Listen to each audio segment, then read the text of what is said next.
Ladies and gentlemen, welcome to Lines and Dashes' first ever YouTube video. This video is about the NFL playoffs of the 2022-23 season. This season has already been wild, and yes, it's kind of wild every year, but it's always wild in its different ways, you know? Like especially this last week in Week 18 has been insane. We watched the Packers, who won 4 in a row, coming down 4-8 to now 8-8 to winning at home in Lambeau Field to make the playoffs, and they fail again. For the third year in a row, they can't win at home. We have the Seahawks, who looked like they were going to be the winner of the division, and then they fell off, and then they rose back up again to take that 7th seed with the Packers' loss. And then the Lions, they were 1-6, and then they finished the season 9-8. That's insane. And then you also have the Dolphins on the other side, to where they somehow squeaked into the 7th seed, even though they were winning and losing right and left. They were on win streaks and they were on lose streaks. This season has been wild. But now, the stage is set, and let's see who I believe will win it all. The NFL playoffs has 14 teams, with 7 teams represented for each conference. The Eagles represent the number 1 seed in the NFC, and then for the AFC, it's the Chiefs. Now, both of these teams, the Chiefs and the Eagles, will have their bye week this week. They will not play until next week. But y'all will see in the picture that there are 6 games to be played this weekend. It's going to be fun. There's a game Saturday night. I think it's 2 games. I'm sorry. It's 2 games Saturday night, 3 games Sunday, and then 1 game on Monday night. And it's going to be fun. So to start off with, I'm going to do my quick prediction and then a kind of a short analysis on why I think this team will win. We're going to start off with the Jacksonville Jaguars and the Chargers. I believe the Chargers will win this one. Now, they have played against each other before in Week 3 of the NFL season. Now, it was an absolute stomp fest by the Jaguars, winning in LA 38-10. Now, here's the thing. It was very early in the season, so I don't think these were each of these true teams at their true point. Because the Chargers, even though they did get beat by Russ and the Broncos last week, they have been performing quite well offensively and defensively. That team has been injury-riddled, and they're finally getting back in the swing of it. And the Jaguars, they were kind of hot there at the beginning of the season. They looked totally different than they were, and then they obviously dipped below, and then they came back up again. Now, both of these teams are hot. They are. But in the playoffs, this game could go really either way, but I believe Justin Herbert is going to pull away with this one. He just has better weapons all around him. That defense is definitely far better than the Jacksonville Jaguars. I really think that Week 3 game was a fluke, and I got the Chargers taking this one. Second AFC game, Bengals versus Ravens. Now, this will be the third matchup of the season, and the Bengals did beat the Baltimore Ravens in Week 18. So they're playing back-to-back weeks against each other. And with the whole NFL deciding about the Damar Hamlin thing, how they're going to handle that situation with the Bengals, they decided to do a coin toss if the Bengals lost to the Ravens in Week 18. But they didn't. So now the Bengals will be at home as the 3 seed, and they're probably going to kick their ass. I'm going to be honest, this is probably going to be one of the biggest blowouts we've seen. Because here's the thing, Lamar Jackson, they're hopefully he wants to play, but they have no idea. Lamar Jackson's probably more focused on his contract extension right now than probably he is playing a playoff game. Now, this team, the Baltimore Ravens team, has gotten far better defensively with the addition of Roquan Smith. But that Bengals Joe Burrow-led offense is just insane. It's just insane. And even though that defense, that front 7 of the Ravens has improved, that secondary has been absolutely atrocious. So I got the Bengals blowing out the Ravens in this one. The third and final AFC playoff matchup of the weekend is Dolphins at Bills. Now, here's the thing. Buffalo is probably going to give them a handed loss. Like, a pretty well blown out loss. Because the Dolphins have been very inconsistent when it comes to play. They're very streaky with wins and losses. And they barely beat, I think it was the Browns this weekend. Barely. Just barely. And I'm going to be honest with you, we have no idea if Tua is going to play or not. This Buffalo Bills team is looking to get its revenge these playoffs, and I think they're going to get it at least in the first round. I really do. And Buffalo Bills are just by far a better team. By far. So I got the Bills in this one. Now for the NFC wild card. we got the Cowboys and the Buccaneers playing in Tampa. This is a rematch from Week 1, and just like the other few games that I've mentioned, this game was a fluke. I mean, the Buccaneers won 19-3. Now, obviously, the Cowboys have been playing totally different football than they did in Week 1. It also did not help that Dak hurt his thumb in that game as well. Now, the Buccaneers have shown to be taking a huge dip in offensive production entirely. And, I mean, honestly, in defensive too. I mean, they lost their star pass rusher, Shaquille Barrett, early on in the season. And the Cowboys they're just better in pretty much all facets of the game. And so I got the Cowboys winning this one. The second NFC wildcard matchup of the weekend is the Giants at Vikings. Now, if y'all remember, these two teams played Christmas Eve, and it was an offensive game, full on and full forth. I mean, you got Daniel Jones, who threw for 334 yards in this game. Daniel Jones threw that. Kirk Cousins also had a 300-yard game. Justin Jefferson had 133 reception yards, and T.J. Hockenson had 2 touchdowns as well. I mean, Saquon also had 84 yards of rushing and a touchdown. This game was very close. The Minnesota Vikings ended up winning 24-27. Now, here's the thing. This game could really go either way, because this Vikings team has been pretty much winning every single one possession game. But it's going to be a matter of time before something doesn't go their way, and then they lose. I mean, the Giants' defense has been doing really well, and that Vikings' passing defense has been absolutely atrocious. And if Daniel Jones is able to throw for 334 yards against you, how are you going to stop him and the rushing ability of him and Saquon Barkley? But the star power on the Vikings offense, I just cannot ignore. I don't think the Giants are experienced enough for this yet. I got the Vikings winning this. The third and final NFC wildcard matchup of the weekend is the Seahawks at 49ers. Now, if y'all haven't sensed a pattern yet, all of these wildcard teams have played against each other. Every single one of them. And so I'm a guy that uses stats to look at what they did and then predict what they're gonna do, right? And I don't think I need stats for this one. If the 49ers somehow lose this game, I am going to lose my mind. This should be a blowout. The 49ers are on a 10-game winning streak, and the Seahawks have been kind of recently. I mean, they barely beat an LA Rams team led by Baker Mayfield. Come on, man. And 49ers are red hot. That defense has been absolutely superb. They've won both of their matchups in the regular season. I expect to see the same thing in the playoffs. And now for the second round of the NFL playoffs, the divisional round. We're going to start off with the AFC again, and we got the Bengals at Buffalo. Now, this is a game, unfortunately, that we did not get to see this year because of the Damar Hamlin situation, having a cardiac arrest. Thank God he is doing better. He's been released from ICU and is now back in Buffalo, reported as of today, January 9th. So, thank God for him. Thank God answered all of our prayers, and glad he's doing okay. I think the Bengals take this one.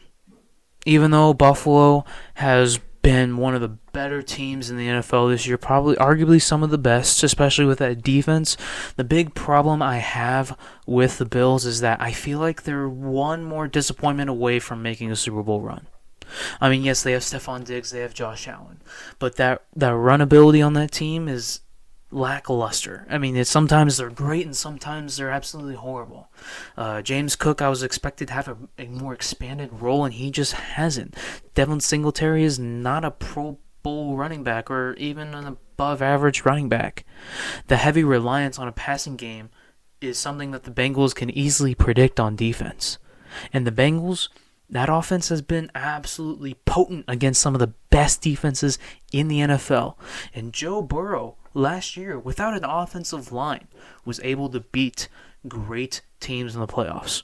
And with that offensive line being improved this year and that team pretty much staying the same, I don't see a reason why Joe Burrow is going to lose a game to the Bills. I really don't. I got the Bengals winning this one and going to the AFC Championship game for the second year in a row. For the second divisional round game in the AFC, we got the Chargers at the Chiefs. Now, they both play each other, division rivals in the AFC West that division was supposed to be the best the NFL has ever seen. But clearly that has fallen down the drain. But here's the thing. The Chiefs still run that division. I think they went 6-0 this year. And the Chargers went 0-2 against the Chiefs when they were in LA and in Kansas City. And Mahomes is playing at an MVP level. He will win MVP this year. There's no doubt about it. I thought it was going to be Jalen Hurts for a while there, but Mahomes started to go away with it. He's passing for over 5,000 yards again, which hasn't been done since Drew Brees. I got the Chiefs winning this one with that potent of an offense. And for the NFC divisional round, the first matchup we have is two other division rivals in the Cowboys at Philadelphia.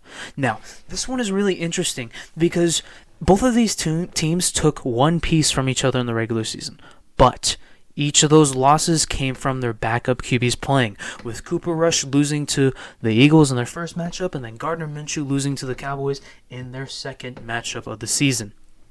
So this would be, hypothetically, obviously we're assuming that both of these teams are going to be fully healthy at quarterback and ready to go. This will be the first matchup we have of Dak Prescott and Jalen Hurts playing against each other. It's going to be fun. It's going to be amazing. Both of these teams, even with their backup quarterbacks in, have scored over 30 points. It is going to be fun. It's going to be very exciting. We could see a defensive game going here, but I highly doubt it. Now, the difference that I see here is, the Cowboys' history of playoff failures with Dak's turnovers, and then the defense of the Philadelphia Eagles. That Philadelphia Eagles defense, even though they haven't really done too well against the Cowboys, it's just hard to ignore. You got some Super Bowl experienced players with Fletcher Cox and Brandon Graham on that defensive side, and then a bunch of the offensive line players have had a Super Bowl as well. And then Jalen Hurts has been being able to keep the ball, keep mistakes from happening, unlike Dak Prescott, who has thrown 14 interceptions this year, league leading, and has played 5 games less than everybody else. That's just a thought.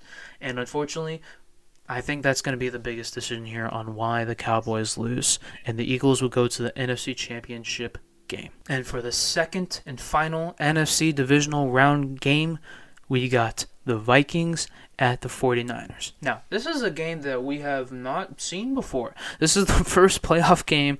Technically we didn't see the Bengals and Bills. But this is the first unscheduled game that we have seen between two teams so far. And I think it's going to be a blowout by the 49ers. The defense on the 49ers is just insane. That offensive line of the Vikings has had a lot of questions. Nick Bosa is probably going to eat up that offensive line and Kirk Cousins.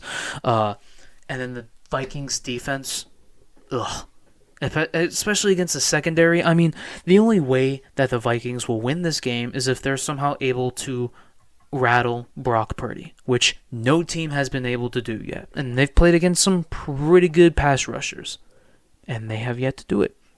With a 10-game winning streak, and then going against a team in the Vikings who really shouldn't be here, I got the 49ers winning this one. And now for the conference championship games. For the AFC, we have the Bengals at the Chiefs, a rematch from last year. This one is going to be exciting as well. Now, the Chiefs last year should have won that AFC championship game. If y'all remember, the Chiefs were up 21-0 at halftime. And then they lost 24-21. Bengals scored 24 unanswered points and went on to go to the Super Bowl. Now, you could argue that the Chiefs are probably not going to do that again. I get that. But I have a hard time denying Joe Burrow's greatness. Joe Burrow is the only player to beat Patrick Mahomes 3 times. All 3 times they've played against each other, he's beaten him. I don't see why he doesn't go for a 4th round. I really don't. That Chiefs defense is still not good. Even though they brought in some help from the draft with the Tyreek Hill trade, I don't think there's enough for the Chiefs to stop Joe Burrow in that very potent offense. That is going to be the key here, and I got Jamar Chase routing them up. T. Higgins is probably going to catch 2 touchdowns. I got the Bengals winning again and going to the Super Bowl again. And for the NFC Championship game, we have the 49ers going against the Philadelphia Eagles. Now, this one is going to be so exciting because if you really look at these, if you compare these two teams, they are very similar, very similar. Now, obviously, the two probably big differences when it comes to these teams are the quarterback and running back position. Now, obviously, Jalen Hurts is way better than Brock Purdy, in my opinion, but also Christian McCaffrey is way better than Miles Sanders, in my opinion. For the Eagles, in order to stop this team, they're going to have to be able to stop Christian McCaffrey. And for the 49ers to beat the Eagles, they're going to have to be able to stop Jalen Hurts. And here's the thing. Brock Purdy is Mr. Irrelevant for a reason. Now, he's been playing absolutely spectacular. And I think he's been a pretty good QB. But there's always the question of whether he is a system QB, just like Jimmy G is. I mean, Jimmy G's been able to have major success there, and he's really not that great of a quarterback. And with Brock Purdy being in his rookie year, I don't think he's going to be able to survive the Eagles. That pass rush on that team, I think they have 4 players above 10 sacks. That is insane. That pass rush of the Eagles is insane. They're going to be able to rattle Brock Purdy. I think Brock Purdy is going to feel the heat, feel the pressure, and he's going to crumble.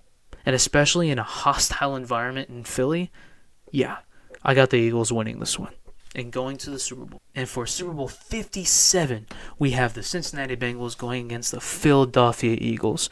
Now, this is probably going to be one of the best games we may have ever seen because you have Joe Burrow after a Super Bowl loss wanting to run it back and try and win it all for Cincinnati, a team that has gone 0-4 in the Super Bowl. 0-4. Joe Burrow is going to definitely have the motivation to go back there and win it after he lost his first one.